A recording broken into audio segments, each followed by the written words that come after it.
नमस्कार, कमलाकर शेनॉय आपके सामने आज 1 जनवरी 2025 नए साल के सबको मुबारकबाद। और आज हम शुरुआत कर रहे हैं कि हमारी एंटी करप्शन ब्यूरो जो है वो किस तरह से काम करती है। हमारा बोलने का मकसद ये नहीं है कि एंटी करप्शन के हर ऑफिसर्स गलत काम करते हैं, मगर वो अच्छे ऑफिसर्स को सही काम करने नहीं दिया जाता है, इसलिए क्योंकि जो ऊपर बैठे हुए हैं ब्यूरोक्रेट्स वो उनको सही तरह से काम करने नहीं देते हैं। अगर उनका कहना है कि उनको सही तरह से काम करने देते हैं तो जो गलत काम करने वाले सबऑर्डिनेट ऑफिसर्स हैं उनके ऊपर DG anti corruption, additional DG anti corruption, additional CP Mumbai, इन्होंने कितनी कार्रवाई की है उसका हमको हिसाब चाहिए। अगर हमारे डीजी एंटी करप्शन कहते हैं कि वो इस गलत काम में शामिल नहीं है, अगर हमारे एडिशनल डीजी एंटी करप्शन कहते हैं कि वो गलत काम में शामिल नहीं है, अगर हमारे एडिशनल सीपी मुंबई यूनिट कहते हैं कि हम गलत काम में शामिल नहीं है, तो फिर मैं आपको कैसे गलत काम किया जाता है उसका नमूना दिखाता हूँ और आपने इस पे क्यों कार्रवाई नहीं की है उसका जवाब हमको डीजी, एडिशनल डीजी और एडिशनल सीपी मुंबई यूनिट को देना है। इसलिए क्योंकि civil rule context 1964 section 3(1) subsection 2 के तहत, सेक्शन 3 सबसेक्शन 1, सेक्शन 3 सबसेक्शन 2 के तहत, it is the duty of the senior officers to ensure that his subordinate officers shall ensure that the subordinate officers shall discharge their duty with integrity, devotion and faithfulness। तो आपको ये हम सवाल करते हैं कि आपने कितने एक्शन लिए अपने ऑफिसर्स पे, ये बताइए। अब मैं आता हूं एंटी करप्शन की इस पेपर कटिंग है, कल की बात है, 31 दिसंबर 1924 फ्री प्रेस जर्नल की ये कल की पेपर कटिंग है कि एंटी करप्शन के जो एक्शंस है वो दिन पे दिन कम होते जा रहे हैं। आपको बताना चाहता हूं कि एंटी करप्शन की हमारे यहां इतनी बड़ी बिल्डिंग है और इतने ब्रांचेस है, इतने स्टाफ है, कितने आईपीएस ऑफिसर्स हैं, उनका सबका पगार, उनके सबके पर्क्स, बिल्डिंग का, प्रॉपर्टी का खर्चा, इलेक्ट्रिक बिल और दुनिया भर का जो इस्टेब्लिशमेंट एक्सपेंसेस है वो कितना है मुझे तो नहीं पता, जरूर कुछ 50, 100, 500 करोड़ के आसपास होगा। और आज ये रिपोर्ट में ऐसा है कि एंटी करप्शन ब्यूरो ने गए 3 साल में 50-55 लाख के ट्रैप किए। आप देखिए इतने ऑफिसर्स हैं, यानी कम से कम 1000 ऑफिसर्स होंगे या 500 ऑफिसर्स होंगे, उनका पगार कितना होता है देखिए, उनके सैलरी की, उनका पर्क्स कितना होता है, उनको रहने का बंगला, घोड़ा, गाड़ी, पेट्रोल, इलेक्ट्रिक बिल कितना खर्चा है, और इन्होंने कितना लाख का ब्राइब को पकड़ा है पूरे साल में, 50 लाख, 53 लाख। तो क्या ये सही है कि 53 लाख के ट्रैप करने के लिए हमारे एंटी करप्शन को करोड़ों रुपए खर्चा करना पड़ता है और बड़े बड़े आईपीएस ऑफिसर्स को वहां स्टेशन करना पड़ता है? तो ये कहां की सवाल है कि हमारा टैक्स पेयर का पैसा इस तरह से बर्बादी की तरफ जाए। अब मैं आता हूं कि इनके वर्किंग की क्या। मैं तो हाथ जोड़ के विनती करता हूं, जो ऑनेस्ट ऑफिसर्स है उनको सलाम करता हूं, जो करप्ट ऑफिसर्स के बारे में मैं बात कर रहा हूं कि एंटी करप्शन लोगों से खिलवाड़ कर रही है और इन्वेस्टिगेशन से मजाक कर रही है और इस तरह से महाराष्ट्र की बर्बादी की तरफ तय है। क्योंकि अगर किसी को डर ही नहीं है कि एंटी करप्शन हमको पकड़ेगा, कि भाई हमारे पास इतना पैसा होने के बावजूद भी डिसप्रोपोर्शनल एसेट में हमारे पे केस होगी और हम उनके खिलाफ किसी ने कंप्लेंट किया तो एंटी करप्शन कंप्लेंट को रफा दफा कर देती है। इस तरह से हमारी एंटी करप्शन काम कर रही है। मेरे पास आरटीआई का एक रिप्लाई है गए 5 साल में, यानी 2018 से 23 तक का, मुझे एक्चुअल डेट्स अभी याद नहीं है, सिर्फ 5 एफआईआर रजिस्टर हुए। ट्रैप केसेस छोड़ेंगे तो सिर्फ 5 केसेस, यानी कि क्या होता है कि महाराष्ट्र में करप्शन है ही नहीं, सिर्फ 53 लाख का ट्रैप पकड़ा है और 5 केसेस हुआ है। और 53 लाख का जो आप ट्रैप किया है, इसका मतलब ये तय हो गया कि एंटी करप्शन सिर्फ छोटे मुर्गियों को पकड़ती है, वो बड़े मुर्गों को नहीं पकड़ती है। क्या हमारे हर IAS, हर IPS, IRS, हमारे मिनिस्टर्स, हमारे MLA, हमारे काउंसिलर्स, हमारे मेंबर ऑफ पार्लियामेंट, ये पूरे भगवान है, साधु संत है, ये करप्शन नहीं करते हैं? अरे आंख खोलो तो आपको हर जगह करप्शन दिखती है, मगर हमारे एंटी करप्शन को करप्शन नहीं दिखती है। वो सुमोटो उनको काम करने की इच्छा भी नहीं होती है। तो आज हम जैसे जो अलर्ट सिटीजन्स है, वो जब एंटी करप्शन के पास कंप्लेंट फाइल करती है तो कैसे मजाक किया जाता है हमारे कंप्लेंट का। देखिए, जब कंप्लेंट फाइल होती है तो इंक्वायरी करते हैं। अब इंक्वायरी करने का तो इनको अधिकार है ही नहीं, फिर भी इंक्वायरी करते हैं। अब इंक्वायर करने के बाद उनके हाथ में गवर्नमेंट ने एक 17A नाम का सेक्शन दिया है। 17A में क्या होता है कि इंक्वायरी या इन्वेस्टिगेशन करने के पहले एंटी करप्शन को उनके पेरेंट, यानी जो चोर है, पकड़ा है या पकड़ने वाले हैं, उनके ऊपर कार्रवाई करने के लिए वो चोर के ऊपर वाले को पूछना है। अब आप मुझे बताइए कि आज का जो मोडस ऑपरेंडी है वो सिंडिकेट है, नीचे से पैसा ऊपर तक जाता ही है, तो सैंक्शन कोई देगा? कोई भी नहीं देगा। और सैंक्शन देगा तो भी कितना देगा? 100 में से 1 को देगा या 2 को देगा। इस तरह से हमको बेवकूफ बनाया जाता है सैंक्शन के नाम पे। अब मैं आता हूं कि एंटी करप्शन को सैंक्शन लेने की जरूरत ही नहीं है, हमको कैसे बेवकूफ बनाया जाता है। ये सैंक्शन का जो सेक्शन है उसका मतलब ये होता है कि जो ईमानदार ऑफिसर है उनके खिलाफ कोई गलत कार्रवाई या फॉल्स वेक्सिशियस प्रोसीडिंग्स नहीं हो। देखिए, ये सैंक्शन क्यों बनाया गया है कि ईमानदार लोगों को तकलीफ नहीं हो जाए। हमारे एंटी करप्शन क्या करती है? बेईमानों को कैसा बचाया जाए, इसके लिए ये सेक्शंस वापरती है। अगर मैं गलत हूं तो जरूर DG साहब मुझे बुलाइए और मुझे एक्सप्लेन कीजिए, मैं आपसे सीखना चाहता हूं। अगर मैं गलत हूं तो वो भी वीडियो रिकॉर्डिंग के सामने फेसबुक लाइव करूंगा, ताकि दुनिया को पता चले कि मैं कैसा गलत हूं और आप कैसे सही है। क्योंकि आप ज्ञानी हो, IPS हो, जरूर मेरे से आपसे ज्यादा ज्ञान है और हम आपसे सीखना चाहते हैं। और मेरी जो अनएजुकेटेड हूं मैं, या जो इग्नोरेंस है, उसको आप क्लियर कीजिएगा। 17A क्या बोलता है, या 197 CRPC क्या बोलता है कि अच्छे ऑफिसर्स को झूठे केस में फंसाना नहीं चाहिए करके ये परमिशन लेता है। अब आपके पास जो कंप्लेंट आती है वो मैक्सिमम क्या कंप्लेंट होती है? इस कानून का उल्लंघन करके काम किया, उस कानून का उल्लंघन करके काम किया, झूठे दस्तावेज बना के काम किया, डेवलपर के साथ कॉन्स्पिरेसी करके BMC ने काम किया है, या कॉन्ट्रैक्टर के साथ कॉन्स्पिरेसी करके BMC ने काम किया, या SRA ने काम किया है। आपके पास कंप्लेंट कौन सी आती है?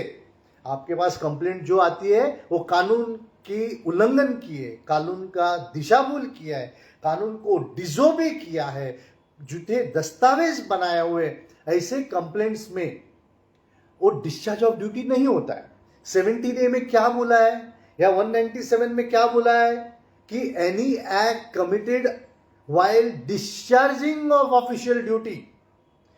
क्या ऑफिशियल ड्यूटी में झूठे दस्तावेज बनाना आता है?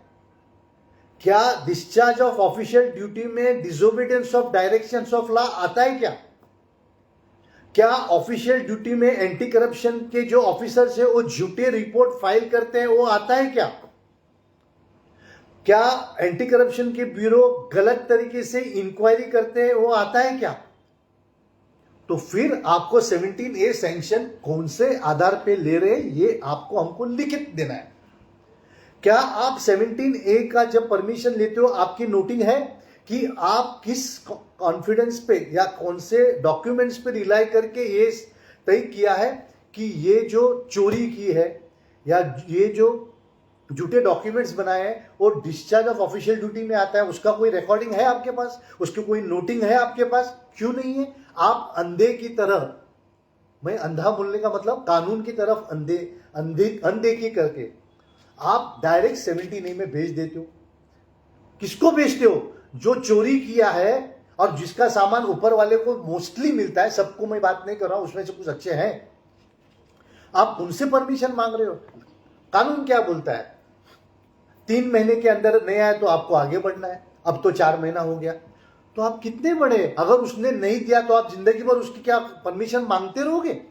इस तरह से आप लोगों को बेवकूफ बना रहे हो। डिस्चार्ज ऑफ ड्यूटी के लिए जो सेक्शन बनाया है वो आप चोरों के लिए वापरते हो, बचाने के लिए। ये बिल्कुल गलत है। तीसरी बात ये है, आप हमको साबित करो कि अगर आईएएस, आईपीएस, आईआरएस ये अगर सही है तो फिर ये इतनी चोरी कैसी हो सकती है?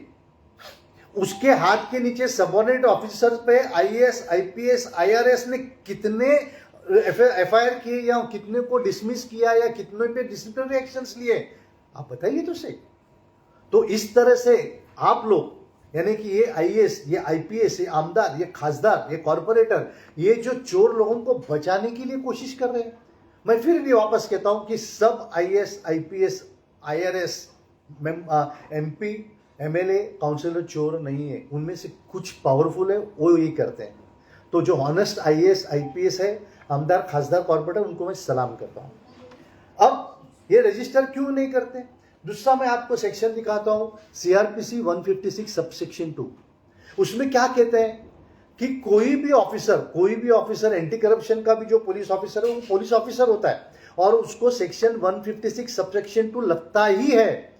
अगर कोई भी cognizable offence under Indian penal code या अभी बीएनएस होता है तो उस ऑफिसर को एफआईआर रजिस्टर करना उसका धर्म है।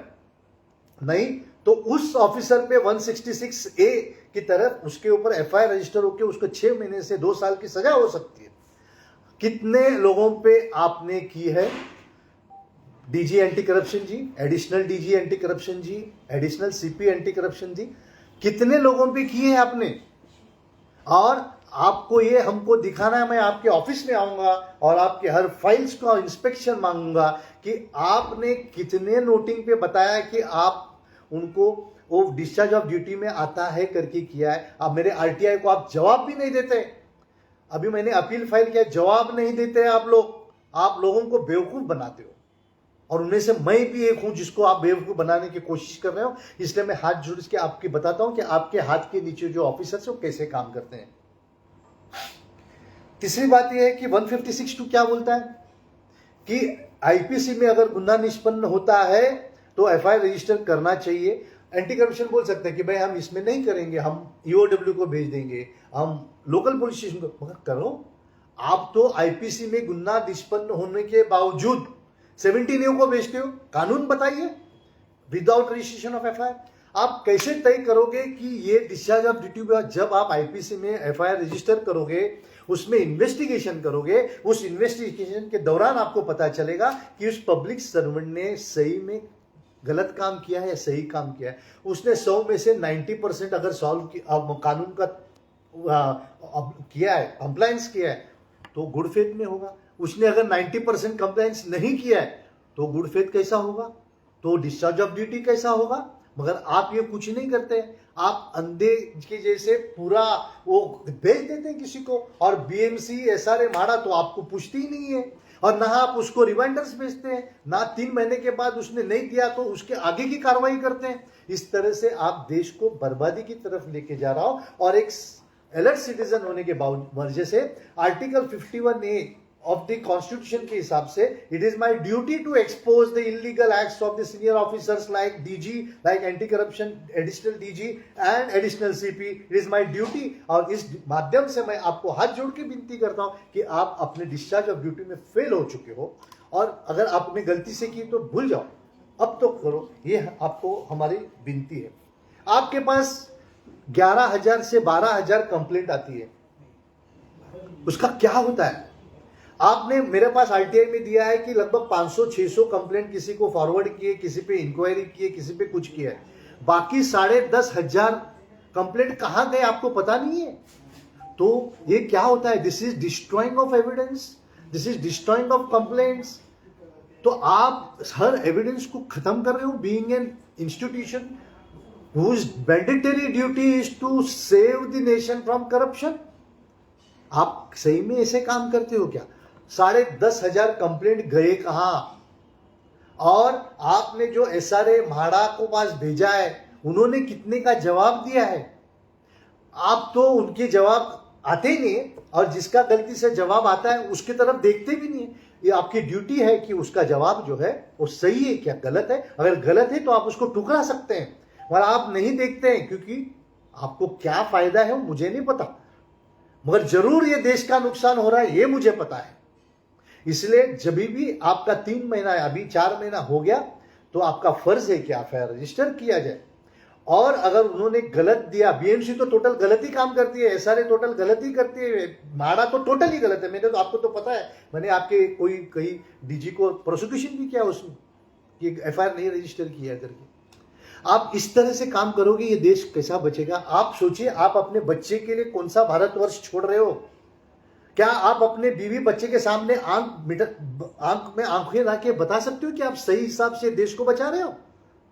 आपके पास हिम्मत होगी कि आप अपने बच्चों को बोल सकते हैं कि मैं एक ऑफिसर हूं और मैं गलत काम कभी नहीं किया हूं? गलत काम सब हो जाता है, मगर आप तो 80-90% गलत कर रहे हो। वहां हमारा प्रॉब्लम है। 5-10% गलत तो हर आदमी कर सकता है, करना तो हो जाता है, क्योंकि आप भगवान नहीं है। पर आप 90% गलत काम कर रहे हो, वहां हमारा ऑब्जेक्शन है।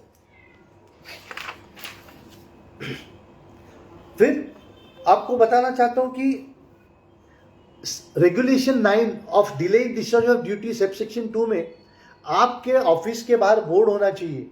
मैंने एप्लीकेशन किया है, आपने अभी तक जवाब नहीं दिया एंटी करप्शन डीजी साहब। क्यों? अभी के डीजी अच्छे करते, मैं उनसे मुलाकात नहीं कर पाया हूं क्योंकि मेरे पैर में मोच है, मैं चल नहीं पाता हूं। मगर मैं जरूर अब के डीजी को मिलूंगा, क्योंकि मुझे सब ऑफिसर्स ने बताया कि अब के डीजी जो है वो सही में सही तरह से काम करने वाले हैं, इसलिए मैं आपको सलाम करता हूं। मगर इसके पहले के डीजी, इनके बोर्ड होना चाहिए कि भाई इनकी ड्यूटीज क्या है। अगर ये ड्यूटीज का उल्लंघन करते हैं तो आपके ऊपर कौन सी कार्रवाई हो सकती है। आपके ऊपर कंप्लेंट करना है तो किसके ऊपर कंप्लेंट करना है? अगर हमको डीजी एंटी करप्शन पे कंप्लेंट करना है, हम किसके पास कंप्लेंट करें? कौन से आदमी को मालूम है? एक आम आदमी को ये पता नहीं है। तो आपको वहां बोर्ड होना चाहिए कि डीजी एंटी करप्शन के खिलाफ अगर कंप्लेंट करना है तो ये ऑफिसर से, ये 3 ऑफिसर्स उनके सीनियर है। आपको अगर सैंक्शन फॉर प्रोसिक्यूशन लेना है तो ये ऑफिसर के पास आपको करना है। क्यों आप डरते हो? क्यों डरते हो आपका बोर्ड लगाने के लिए? अगर आप गलत काम नहीं करते तो डरिए मत। आपके पहले वाले जो डीजी थे वो तो कहते थे कि टेलीफोन बाहर रखो, मोबाइल बाहर रखो। मैंने उनको भिड़ गया, मैं बोला मोबाइल बाहर रखने का आप बोलने वाले कौन है? इस तरह से गलत काम अपने एंटी करप्शन के डीजी खुद कर रहे हैं। उसके मैंने वीडियो भी है और मैंने उसको फेसबुक पे भी डाला है। मैं नाम नहीं लेना चाहता हूं इसलिए क्योंकि मुझे किसी से पर्सनल दुश्मनी नहीं है, मैं सिस्टम के खिलाफ लड़ता हूं। इसलिए मुझे सबसे प्यार है, मैं भगवान से प्रार्थना करता हूं कि उनको सुबुद्धि दे। मैं उनको तकलीफ देना नहीं चाहता हूं। मेरी काम है, तकलीफ देना का काम नहीं है। मेरा काम है आपको अपनी गलती दिखा के सुधारने के लिए। दूसरी बात यह है कि आपने देखा है, मुझे बोर्ड दिखाइए, मैं आपको बोर्ड दिखाता हूं कि हम ये बोर्ड देखिए, ये बोर्ड में क्या है कि हमने ये गलत किया तो ये गलत किया तो ये गलत। अरे हम तो मालिक हैं, हम मालिक हैं और आप हमारे सेवक हो और तुम हमको धमकी दे रहे हो। ये जो बोर्ड लगाया हुआ वो कब हमको पे लगेगा? जब आप अपना काम सही तरह से करते हो। 353 कब लगता है? मैं सब आम जनता के लिए बताना चाहता हूं, ये ध्यान से सुनिए कि 353 का जो कलम आम आदमी की पे ये नहीं लगा सकते हैं। इसलिए आप जब भी किसी ऑफिस के ऊपर आप उसके ऊपर कंप्लेंट करना चाहते हो या आप उसको क्वेश्चन करना चाहते हो या आपको जवाब पूछना चाहते हो तो 3 से 4 रिमाइंडर भेजिए कि उसने ये कार्रवाई नहीं की है, उसने ये कानून का उल्लंघन किया है। जब आप किसी ऑफिसर के पास जाते हो और उसने कानून का उल्लंघन किया और उसका जवाब मांगने जाते हो तो आपके ऊपर 353 का केस कभी भी नहीं हो सकता है। मगर आपको कानून मालूम नहीं है, इसलिए आपके ऊपर ये दबाव किया जाता है, ये ऐसे बोर्ड लगा के आपको धमकी दिया जाता है। ठीक है, हमको धमकी दे दे, अगर हमने गलत काम किया तो जरूर हम पे कार्रवाई करो, हमें उसकी कोई शिकायत नहीं है। अरे मगर आपके ऑफिसर तो दिन दहाड़े गलत काम कर रहे हैं। बीएमसी में जाओ तो चोरी लबाड़ी, एसआरए में जाओ तो चोरी लबाड़ी, माड़ा में जाओ तो चोरी ही चोरी। अभी तो हमारे बीएमसी तो रास्ते पे एनक्रोचमेंट कर रही है। मेरी कंप्लेंट है, अच्छी मैडम मिली थी मुझे, भगत मैडम, प्रतीक्षा भगत, बहुत अच्छा काम किया, तो 17A में भेज दिया। वो 17A के डॉक्यूमेंट्स हमको अभी तक नहीं दे रहे हैं। ऐसे जालिम काम हमारे एंटी करप्शन एक अलर्ट सिटीजन पे कर रही है। आपको, आपने क्या डॉक्यूमेंट्स किसी 17A में भेजा, वो देने के लिए आप डरते हो? क्यों डरते हो भाई? इसका मतलब ये होता है कि आप कहीं ना कहीं कुछ गलत काम करते हो, इसलिए आप डरते हो। तो क्या डीजी साहब आपको ये पता नहीं है कि ये गलत काम हो रहा है? अगर आपको पता है तो you are a part of the conspiracy to destroy this nation.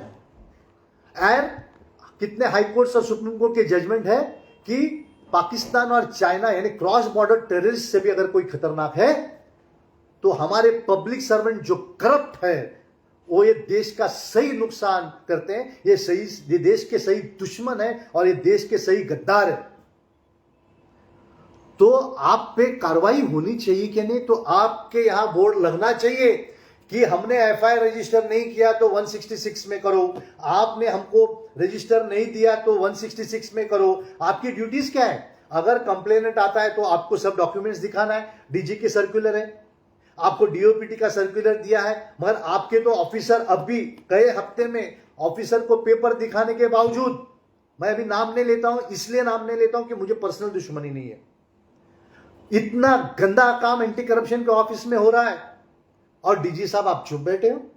आपके यहां सीसीटीवी नहीं है, 5वें और 6वें माले पे सीसीटीवी नहीं है। क्यों भाई, क्यों सीसीटीवी नहीं है? जबकि सुप्रीम कोर्ट के आदेश है। तो आप भी आईपीएस लोग अगर गलत काम करोगे, जिसके ऊपर हम श्रद्धा से देखते हैं, आदर से देखते हैं, आप हमारे माए बाप जैसे देखते हैं, क्योंकि आप ही हमको बचा सकते हैं। आप ही अगर कुंपण ज्यावेळी शेताला खायला जाता, ऐसा मराठी में मन है, तो ये देश को कौन बचा सकता है?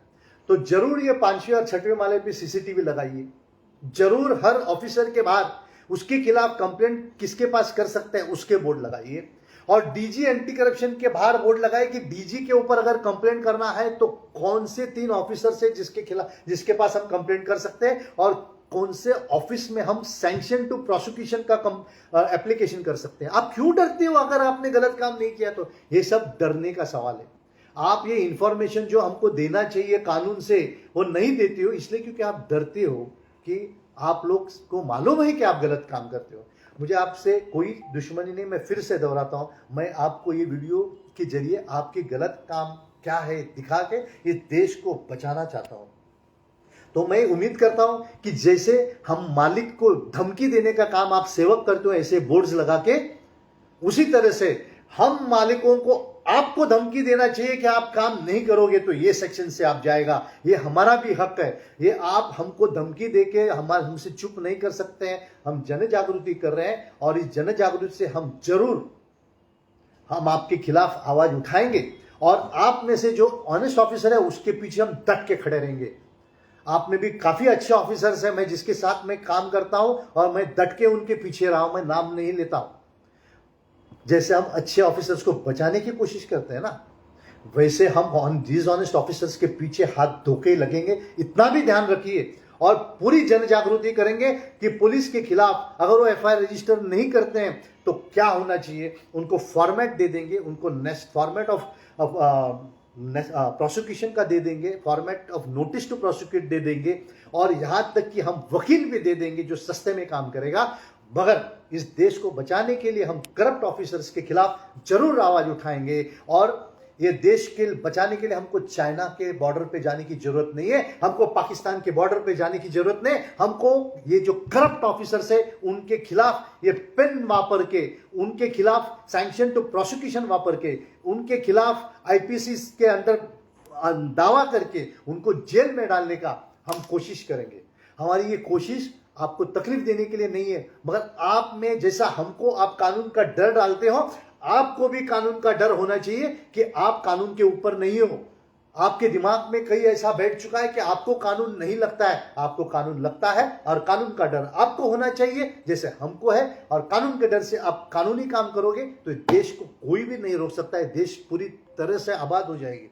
आज ये बर्बादी इसलिए है कि हमारी पुलिस बराबर काम नहीं करती, हमारी बीएमसी बराबर काम नहीं करते, हमारी एसआरए बराबर काम नहीं करती, हमारे म्हाडा बराबर काम नहीं करती, हमारा रेवेन्यू डिपार्टमेंट काम नहीं। कौन सा डिपार्टमेंट काम करता है? कोई भी काम नहीं करता है। कहीं भी जाओ कायद्याने चला, कायद्याने चला, कायद्याने चला ना, तर गिव्ह बाय लॉ ने, गिव्ह मी समथिंग, कायद्या हे चाललेलं आहे। और आप यानी DG anti corruption, additional DG anti corruption, additional CP anti corruption, ये आंख बिछोली कर रहे हो और हम आपको प्रोसिक्यूशन की तरफ ले जाएंगे अगर आपने थोड़े दिन में इसको बदली नहीं किया। ये आपको मेरी नम्र विनंती है, मैं आपको चैलेंज नहीं कर रहा हूं, आप बहुत ताकतवर है, मैं आपके सामने बच्चा हूं, ताकत से नहीं, उम्र से बड़ा हूं, अकल से भी मैं आपसे एक हाथ बड़ा हो सकता हूं, क्योंकि मैं आपको अगर ये दिखाता हूं इसका मतलब मुझे भगवान ने थोड़ी बहुत अकल दी है। मगर मैं हाथ जोड़ के फिर भी विनती करता हूं, देश को बचाओ। देश को अगर बचा सकता है तो पुलिस एंटी करप्शन ही बचा सकती है, क्योंकि करप्ट आदमी सिर्फ और सिर्फ जेल में जाने को डरता है, बाकी किसी से भी नहीं डरता है।